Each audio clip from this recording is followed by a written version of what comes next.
Saturday, the 21st of March 2020, the Old Testament, the book of Joshua, chapter 24.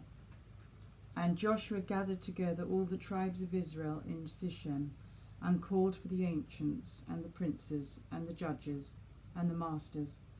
And they stood in the sight of the Lord. And he spoke thus to the people: Thus saith the Lord, the God of Israel, Your fathers dwelt of old on the other side of the river, there, the father of Abraham and Nachor, and they served strange gods. And I took your father Abraham from the borders of Mesopotamia, and brought him into the land of Canaan, and I multiplied his seed, and gave him Isaac, and to him again I gave Jacob and Esau. And I gave to Esau Mount Seir for his possession, but Jacob and his children went down into Egypt. And I sent Moses and Aaron, and I struck Egypt with many signs and wonders.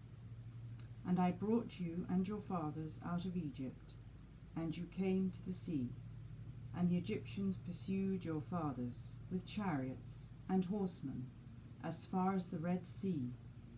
And the children of Israel cried to the Lord, and he put darkness between you and the Egyptians, and brought the sea upon them, and covered them. Your eyes saw all that I did in Egypt, and you dwelt in the wilderness a long time. And I brought you into the land of the Amorite, who dwelt beyond the Jordan.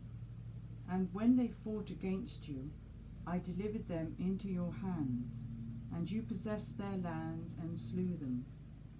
And Balak son of Sephor, king of Moab, arose and fought against Israel. And he sent and called for Balaam, son of Beor, to curse you. And I would not hear him, but on the contrary I blessed you by him, and I delivered you out of his hand. And you passed over the Jordan, and you came to Jericho.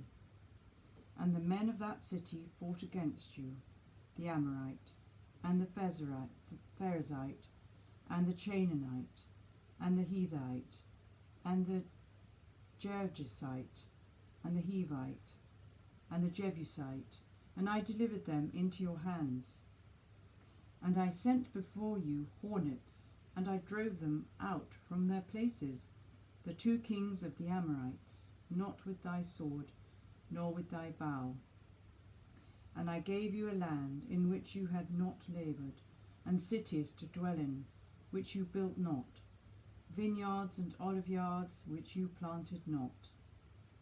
Now therefore fear the Lord, and serve him with a perfect and most sincere heart, and put away the gods which your fathers served in Mesopotamia and in Egypt, and serve the Lord.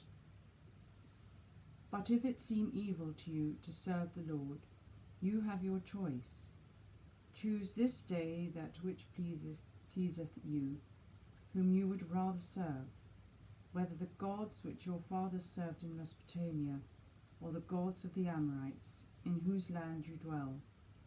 But as for me and my house, we will serve the Lord. And the people answered and said, God forbid we should leave the Lord, and serve strange gods. The Lord our God, he brought us and our fathers out of the land of Egypt, out of the house of bondage, and did very great signs in our sight, and preserved us in all the way by which we journeyed, and among all the people through whom we passed. And he hath cast out all the nations, the Amorite, the inhabitant of the land into which we are come. Therefore we will serve the Lord, for he is our God. And Josue said to the people, You will not be able to serve the Lord, for he is a holy God, and mighty and jealous, and will not forgive your wickedness and sins. If you leave the Lord and serve strange gods, he will turn and will afflict you, and will destroy you after all the good he hath done you.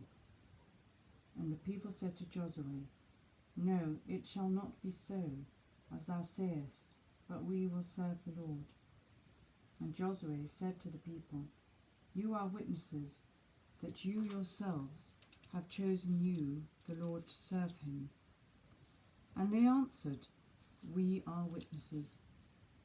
Now therefore, said he, put away strange gods from among you, and incline your hearts to the Lord, the God of Israel. And the people said to Josue, We will serve the Lord our God, and we will be obedient to his commandments. Josue therefore on that day made a covenant, and set before the people commandments and judgments in Sichem. And he wrote all these things in the volume of the law of the Lord. And he took a great stone, and set it under the oak that was in the sanctuary of the Lord. And he said to all the people, Behold, this stone shall be a testimony unto you, that it hath heard all the words of the Lord, which he hath spoken to you, lest perhaps hereafter you will deny it, and lie to the Lord your God. And he sent the people away, every one to their own possession. And after these things Josue the son of Nun, the servant of the Lord, died, being 110 years old. And they buried him in the border of his possession in Thamnassar, which is situate in Mount Ephraim, on the north side of Mount Gaas. And Israel served the Lord all the days of Josue, and of the ancients that lived a long time after Josue, and that had known all the works of the Lord, which he had done in Israel. And the bones of Joseph, which the children of Israel had taken out of Egypt, they buried in Sichem, in that part of the field which Jacob had bought of the sons of Hamor, the father of Sichem, for 100 young ewes, and it was in the possession of the sons of Joseph. Eleazar, also the son of Aaron, died, and they buried him in Gabath, that belongeth to Phinehas his son, which was given him in Mount Ephraim.